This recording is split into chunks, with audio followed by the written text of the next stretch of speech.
হইলে মরণ, কবরে শুইতে গেলে বালিশ পাইবা না।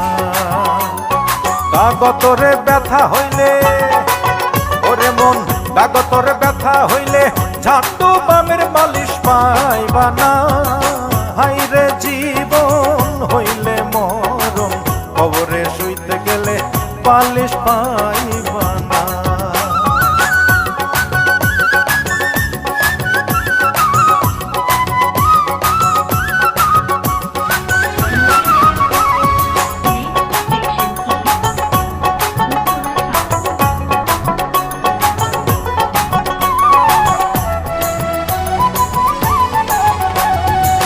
পাপ করিলে মনা দোজখে যাইবা, পুণ্যে যাইবা বেহেশত। কান্দে দুই মুহুরিলে কোনো কাজে, সদাই আছেন তারা ব্যস্ত।